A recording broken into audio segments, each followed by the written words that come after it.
होता लाली के संग कौन बोली आगे तोरा किन देबो छौरी सुन मली आगे ये छौरी होता लाली के संग कौन बोली आगे तोरा किन देबो छौरी सुन मली आगे बात कहतियो तोरा हम सच गे पनी लहंगा उठा के नच गे तोरा क्यों न करत हूँ गे पनी लहंगा उठा के छौरी नच गे तोरा क्यों न करत हूँ गे बुझली गे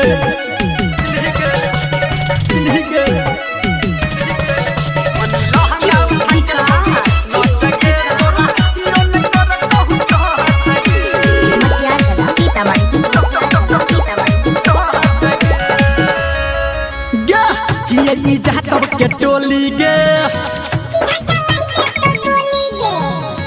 अपन नाच देखा दे तू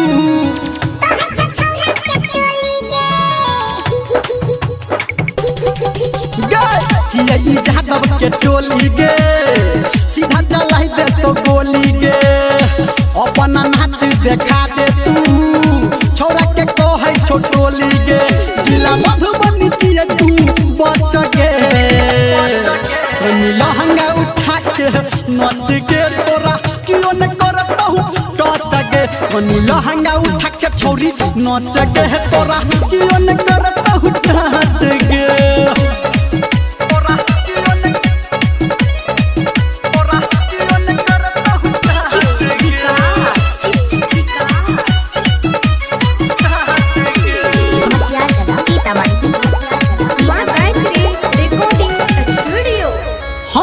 जब हिले छो तोहर चोली गे तू त लागै छा भोली गे